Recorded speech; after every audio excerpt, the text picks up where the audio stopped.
dans le mot Emouna qui veut dire la foi, on retrouve aussi le même verbe qui veut dire en hébreu Imoun, un entraînement. Si tu veux réussir la Emouna, c'est quelque chose qui s'entraîne.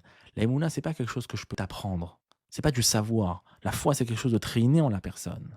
J'ai entendu une histoire très intéressante à ce sujet. Il y avait une mère qui, elle avait instauré qu'à la table de Shabbat, tous les vendredis soirs, à partir de maintenant, chacun va raconter une petite histoire qui lui est arrivée dans la semaine où il a vu Dieu dans son quotidien, une petite providence divine, quelque chose. Alors au début, c'était très difficile parce que chacun, j'ai rien à dire, je sais pas quoi. Et puis avec le temps, chaque enfant, il a pris le pli et chacun, y compris les parents, racontait les miracles qu'ils ont eu la semaine, les providences divines, la main de Dieu dans leur réalité.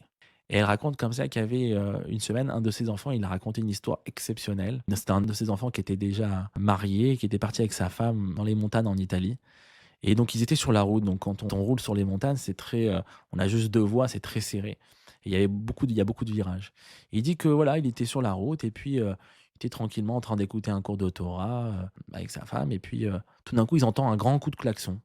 Ils étaient à un virage, donc ils ont compris qu'il y a quelque chose de gros qui arrive. Ils se sont rabattus sur le côté et puis là, il s'est mis en pause, dans sa voiture et puis effectivement, il voit à ce moment-là un grand camion poids lourd arriver en face de lui et camion poids lourd, il débordait sur la deuxième voie, donc il comprend tout de suite que s'ils s'étaient pas rabattus, ils auraient fini les 2 dans le ravin où ça aurait été, un massacre. Il se dit donc le camion, il est passé et puis je me suis dit dans ma tête, je me suis dit: «Quand même, c'est bizarre parce que le camion, il pouvait pas me voir que moi j'étais là, donc comment il a pu anticiper de klaxonner quoi? Il est pas en train de klaxonner à chaque tournant. Et il dit: «Bon comme ça», c'était juste une réflexion qui m'est passée en tête à ce moment-là. Il dit: «Je redémarre la voiture et je remets play sur le cours de Torah que j'étais en train d'écouter». Et il dit: «Et à ce moment-là, je suis choqué.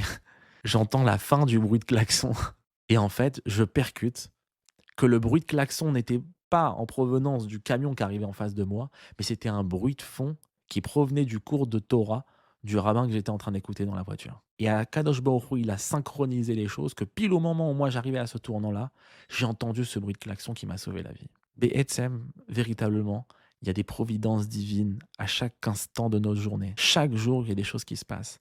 La question, c'est notre capacité à les voir et à les découvrir. C'est un travail, c'est pas quelque chose qui s'acquiert en claquement de doigts. On a le fond qui est là, on a cette neshama qui est au fond de nous, qui est prêt à vibrer, mais c'est à nous de la faire vibrer. Comme le rabbi a si bien dit à une personne qui était rentrée en audience privée, heu, qui avait posé la question: «Rabbi, c'est quoi votre rôle?» Le rabbi dit: «Mon rôle, c'est d'allumer les neshamot des juifs». Et avant de sortir du bureau du rabbi, il pose la question: «Rabbi, est-ce que vous avez allumé ma neshama?» Le rabbi lui dit: «Je t'ai donné l'allumette, c'est à toi de l'allumer maintenant.